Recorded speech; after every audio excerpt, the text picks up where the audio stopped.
Hey, everybody, and welcome to Dark Knowledge, the inaugural episode for this new series that we are putting together here on Inside the Force. I am your host, Dave Cottingham, with my co host here. You know him as Coup Master Coup, Cory Cooley. How are you, sir? Oh man, I'm great. I'm excited for this. It's been a long time coming. We haven't like hosted a podcast in a while. Long time, long I'm time. excited for it. I love this subject. I love the whole thing. I'm excited to get it going. Yeah. So, Cory's, if you're familiar, obviously, with anything 21 Productions, 21 Network, and of course, our podcast, Cory's been an avid host. He went off and kind of hosted his own shows on the network, Hmm. Stay on Target and Jedi Trials, Yeah, which were card games and miniature games in the Star yeah, Wars universe. And then, of course, you've been on this show a lot yeah. Oh yeah. as far as Inside the Force goes.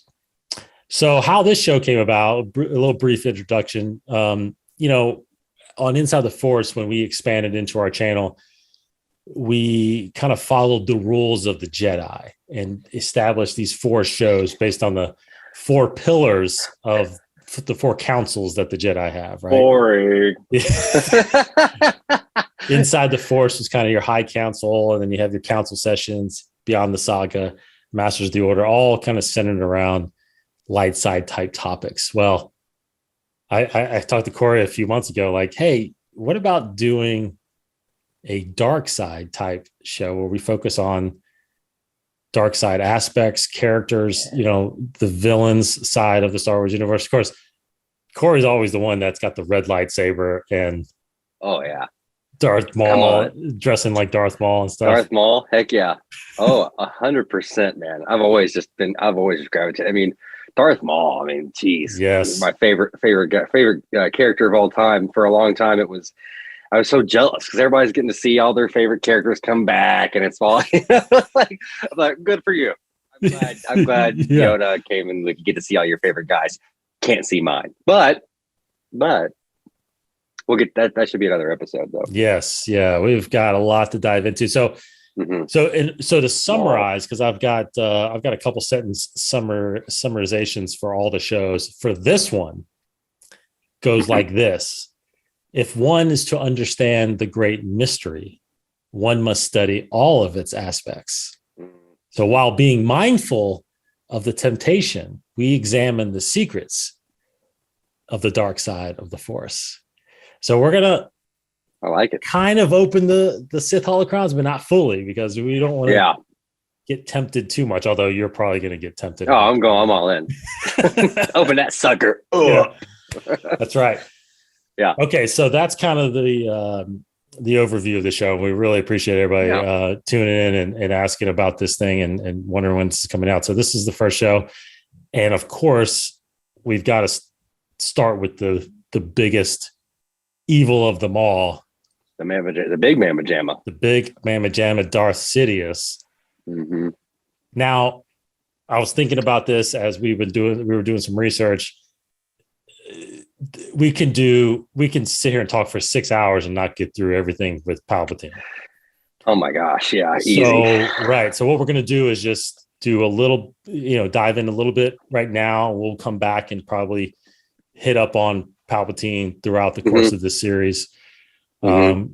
Because I think I'd like to eventually focus on, we're going to do kind of an overview today. I'd eventually like to, Cory, focus on like prequel Sidious, Yeah. original trilogy Sidious, sequel trilogy Sidious, kind of see how Totally. he's evolved. So let's start off the bat. Because here's the thing: is a lot of his story is non-canon right now. There was a book that came out called Darth Plagueis Right. before the canon stuff that really told a big backstory of Palpatine. Well, that no longer is canon right now. It could eventually, maybe, they could bring that stuff together. So there's a little bit known about him prior to episode 1. But just throwing out there based on the research you've done, Cory. Yeah. When when did in his timeline, when do you now think that he started down this path of evil?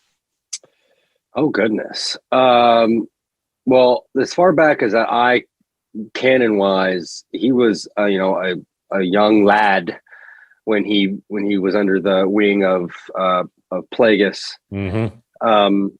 He, you know, they say Star Wars. What was it? George Lucas said it's like poetry. Yes. If I had to guess, he had some mommy and daddy situations, maybe even daddy situations. Mm-hmm. I would dare to say he probably came from a Pavish, I don't know if he started. I think he. Well, yeah. I think it is canon that he is from Naboo. Like he was born on Naboo. Yes. And everything. And I know Naboo's had their. They've had civil wars and there's been a lot of turmoil there. So you never know what could have happened. I mean, I feel like he came from he has fought and scrounged, I feel like, for everything he's had. I don't think it ever says that he's come from a royal family either. Does it? I don't think it. I don't know if that's canon. He used to. Yeah. I don't know if it's canon now. Yeah. He could have, but I just don't feel. I feel like he's. Mm-hmm. It's almost like the Joker. Like it's like his backstory is like a mystery, and should always be kind of a mystery. I don't know if they should ever really tell it, but yeah, I think he became obsessed with power, and obviously he's force sensitive. So he started off that way. So depending on what people thought of that back then, I wonder if he was an outcast. Yeah, and I would have to say, from a young age, just maybe like how Snoke started to tempt Ben. I wonder if a lot of that is like poetry, where it's just come back and he's used a lot of these tricks because he knows they work, because it worked on him. So that's what I probably, what I'd think with along the lines of just what I know and kind of the story that is Star Wars. Mm-hmm. I think that, yeah, that's good, because I think it's funny that if he's force sensitive, it kind of makes you question, was he not force sensitive enough that the Jedi came and seeked him out? What's going on at that time? I mean, where are we in the timeline? I mean, well, he was born 84 years prior to A New Hope. So you're talking 30, you start talking about 50 so years before episode 1. So, okay. So the Jedi they're in power. They're doing things. They're around. There are a lot of them. Being in Naboo, which Naboo, is that on the outer rim? It's like mid rim, inner mid rim. Yeah. So I don't know. I mean, maybe there could have been so many other places, more important places. I mean, Naboo, who knows what kind of Jedi influence was out there at that time? Right. There was. Right. I want to say I'd have to go back and look at Naboo's history, but I feel like there was a big war before that put that hierarchy of like Queen Amidala and all that, like that put that into place. Because the Gungans, I think they were originally there. I think, but something tells me that they're not even original to Naboo. I have to go back and look. That would be interesting if we really dived in. Let me write that down. Actually, I like that idea of looking at Naboo's history at that time, because I think if you look back at Naboo's history around that time, you're going to find a lot of answers. You're going to make a lot of educated guesses on kind of what the heck, like where did he come from? Mm-hmm. How did he come from? Yeah, there's like a time. Yeah, I know it's like the time of suffering. It says here there's like a Gungan tribal war that happened. Yeah, I remember. So there's a lot of stuff that definitely happened on Naboo. I think it would be pretty neat. I don't know if we'll ever get this deep into it with Palpatine, but someone like Plagueis, right? So Plagueis at the time depending on if he had an apprentice at the time or not, when she was Sure. real young. I mean, if Plagueis sensed, the Force and maybe even a conflict in Palpatine and thought, okay, this guy could be my apprentice. Right. I wonder if you can almost, shield his abilities so that the Jedi don't sense him. Sure. The dark side clouds everything. Right. So that makes complete sense. And, as you were talking, it made me think maybe one of the reasons Plagueis chose him was because maybe he did have a position of power. Maybe he was a part of a family that had some influence, and Plagueis was like, hey, this kid's Force sensitive, and he's like, he could go far. He could be in the Senate. This could be serious. And usually when a Sith takes an apprentice, they had just killed their master. So I don't know if, Plagueis's master, he could have been fresh off that slice. And it was normally, and this is one of my favorite Sith sayings. Ooh, that's a tough one. Is all Sith are loyal. They're not. Until they're not. Until they're not. All Sith are loyal until they're not. So Plagueis, all apprentices are loyal to their masters until they're not. So I want to think Plagueis was loyal until maybe he met this kid, sensed this kid, and then he started. You have those thoughts. I think Vader had him almost immediately, which was, this guy's old, I can overtake him. Like, he still didn't understand. And it wasn't until Vader spent a lot of time with Sheev, Sidious, Emperor, whatever you want to call him, that he started to really realize, like, geez, this guy, I can't. He is 8,000 steps ahead of me. There's no way. It's too late for me, son. Yeah. Right. Yes. So if that's the case, which I think it is, that he has been under, she's been under Plagueis's training from very young. I guess one of my thoughts too was thinking, I don't know what it is basically this question: what makes him so powerful? And I think part of my question has to honestly lean towards the whole midi-chlorian. I know people don't want to talk about that. Well, I mean, it's part of it, right? That's how they've measured Force sensitivity in a sense, right? Sure. I think midi-chlorians is a big part of it, but I keep going. I like where you're going with this. Well, I don't know if it's because does he have? We've never heard if he has a massive midi-chlorian count like Yoda does. But when I don't think we've ever heard really the role of midi-chlorians in dark side users, right? Because with the way Qui-Gon explains it is that they continuously talk to you, telling you the will of the Force, but are they telling you the will of the dark side? Because the dark side is usually similar to a kyber crystal, which we've come to learn in the last few years, is that there's no red kyber crystals. Right. You have to bend the will of the kyber crystal to the dark side, and therefore it bleeds. Yeah. So what do you think it makes? Why is he so powerful? And does it have to do something with the midi-chlorians?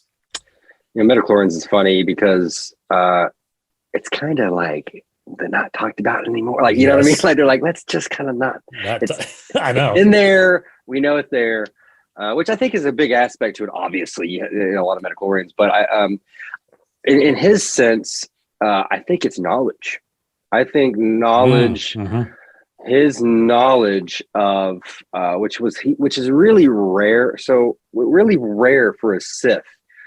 So it's like kind of it's a whatever conundrum. I don't know what another word for it is. It's Sith obviously they're inward. They think they want power. They don't want other people. They're selfless. They're selfish. Selfish. Yeah. They're only for themselves.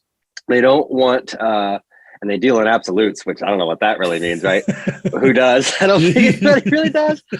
but they don't want anybody else to know fully, kind of. So it's really strange because you have like these Sith holocrons and you have this knowledge, and for so long they were like wondering, like, some of these Sith holocrons are full of garbage because the other Siths didn't want the other Siths to know what they. So I don't know if the Emperor, if it was different with Plagueis, if Plagueis was like, look, you need to know all this, or Emperor took it upon himself to find all this out. Because I think he found Exegol very early on, obviously, but I think that place had a ton of like knowledge there. Mm-hmm. And so the midichlorians, his knowledge of the Force, of the dark side specifically, and Sith history and everything is incredible. I feel like for any one Sith to know, maybe since what was it, Darth Bane? You know, I mean, obviously he came from where they had schools, you know, basically temples, and then he wiped them out. So it's like, how that, where did he must have held on to some. I mean, it's just it's an interesting story that I hope they tell one day, because the Sith are very complicated. Yeah, complicated things. They're you know, it's whenever you're dealing in emotion, it's always complicated. So yeah, man.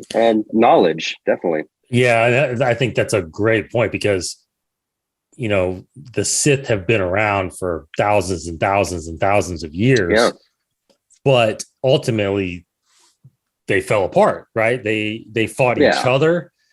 They fought because of their own mission, their own selfish, you know, destroy. I mean, you can't really build it's like a house of cards there. That's right. And somehow along the lines, Palpatine figured out that I need to be smarter than everybody else as well. Not just more powerful, but I need to be smarter. And I don't know.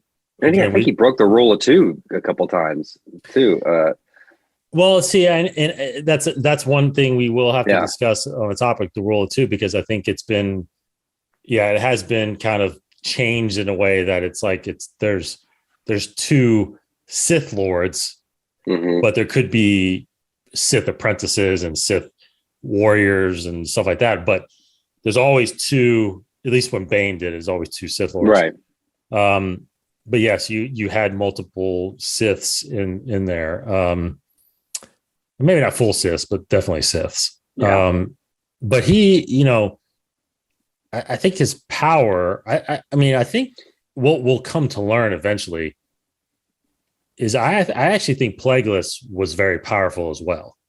Oh, for sure. You know, he's the one that supposedly learned how to cheat death and manipulate midichlorians.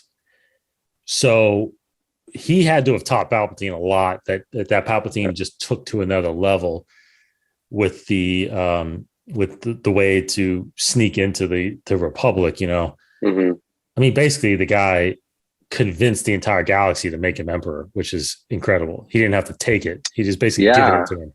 Or just Jar Jar. Just Jar Jar. He just tricked him, right? But I mean, and that's just what he said, though. That's just what he told. And like, I don't want to get conspiracy theorist, but it's like that's just what he told Anakin. I mean, if and the way Star Wars is so crazy is that like now they've gotten so good at taking things like that and giving it a new meaning. Yes. And then like you're like in this new show 20 years later, you're like, what?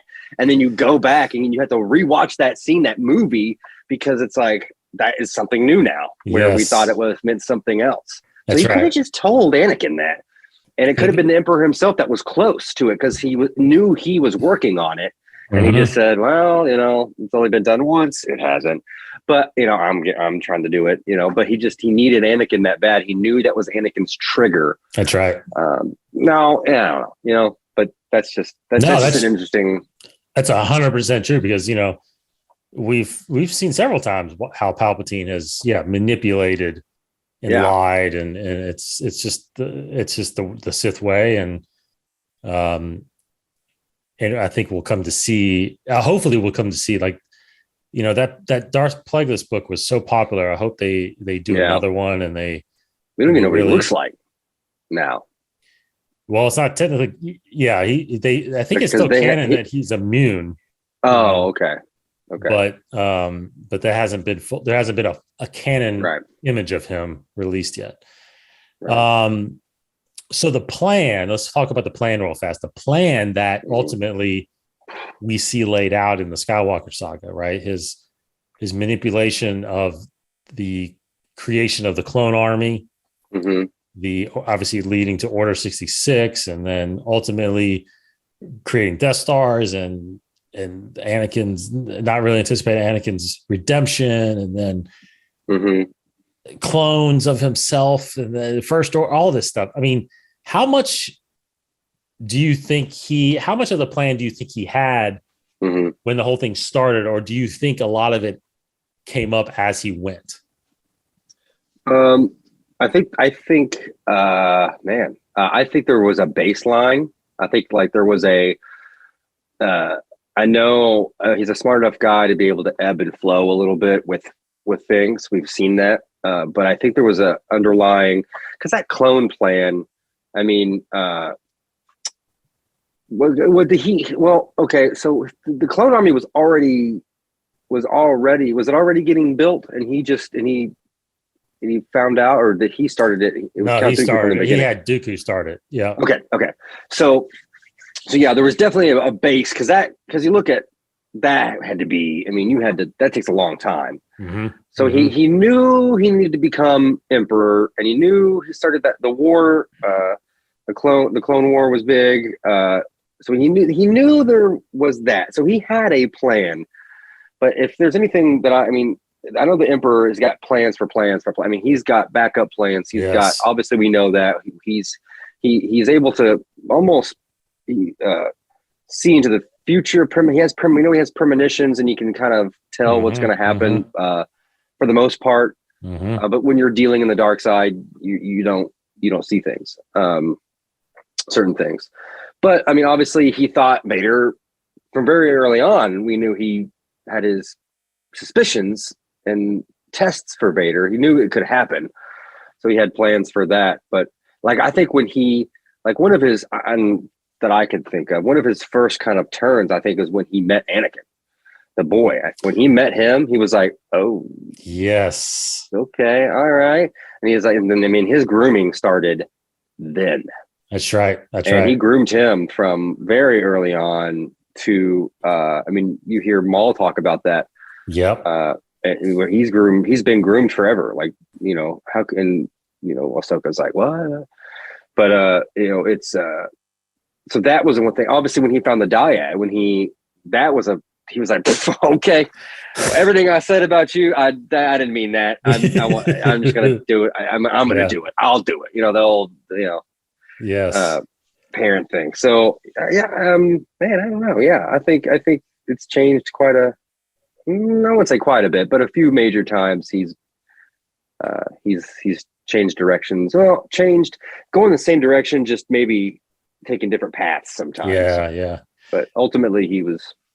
Yeah, ultimately I think the contingency plan after Return of the Jedi was a little bit of but yeah, because that part of the timeline is where I want to deep dive later, because he had a contingency plan in the game Battlefront 2 called Operation Cinder, and Operation Cinder was basically start destroying planets. Like, it was a satellite system that just basically wiped out planets on the surface, which his journal talks about too. Yeah, it wasn't a planet killer, but it was a way to kind of punish those systems that went against him. And self-destruct button seemed it seemed like then, but kind of, and it's just a way to hide. Yeah, but it's like, why do that if you have this other first order in the works, And I think that took a lot longer time than he anticipated. And then, of course, when he transferred his body was dysfunctional. So yeah, it wasn't all the way there. Yeah. So obviously, to me, the big thing he didn't anticipate was the Skywalker twins. Because if they weren't around, Vader would have never probably questioned anything ever. But he knew Padme was alive. He lied about that. Yes. Right? Well, he knew. Well, that's what Vader thought, maybe. I don't know. Maybe because he just said he killed her, like, but he didn't really know. He didn't really know. He didn't think he did. Yeah. But, you know, the whole time, as we see later, Vader's trying to bring Padme back to life. Right. Until he finds out that he has kids. So, you know, I think he had, it's an unbelievable plan. And again, we'll have to deep dive into it later. Mm-hmm. It's ingenious what he was able to do and be patient. That's the big thing. Yeah. Be patient. Like you said, it took years decades for him to basically convince the galaxy that the Jedi were evil. And that, was it over a century? Well, no, not a century, because he was only 84 by the time he died. That was in Rise of Skywalker. He was 84. Well, technically, but you're right. So he was born. Like he was 84 when he in A New Hope. When he got thrown off. Yeah. Yes. In A New Hope, he was 84. God, I'm all over the place. Yeah. Okay. 84, 89. Or 88 when he died in Return of the Jedi, basically. So then 30 years later, he's over 100 years old, technically. So his plan took over a century. Yeah, you're right. Century. That is crazy. That is crazy. Yeah. Too long? Maybe he should have. I think there was a couple moves he could have made, maybe. But live forever. That's what he wanted to do, right? Yeah. Was, figure out how to cheat death. Which makes me really think, like, you didn't think, I don't know, like what if Rey had, well, you were going to go into Rey's body, but what if, like, I don't know, I feel like there's still got to be something, right? Yeah. I mean, I don't know. I mean, my hopes are always, I mean, the guy is. Oh, he's dead now. He's dead now. I think. Well, yeah. I think he's done now. Well, that's really all I wanted to talk about this episode. Yeah. Just kind of scratch the surface of Sheev Palpatine, Darth Sidious. Like I said, I think I want to deep dive more into him. There's so much to go through with him. I mean, even his plan, even the plan itself, it would be interesting to talk about. People give a lot of crap to, like, why are you doing Death Stars every single time? And it's silly because it's, I mean, it's one of those, and I call it, I don't have necessarily a name for it, but it's like we are so spoiled because we are right front center of the Star Wars story. That's right. And we're super desensitized to Vader, because we see him, but like he's a myth the entire time. People hear him and are terrified of him. Yes. And so the same thing with the plan and Emperor. I mean, my goodness gracious, like how, I mean, it's an amazing plan. And then it's like every time it's this very little, like, this kid came out of nowhere and shot this thing.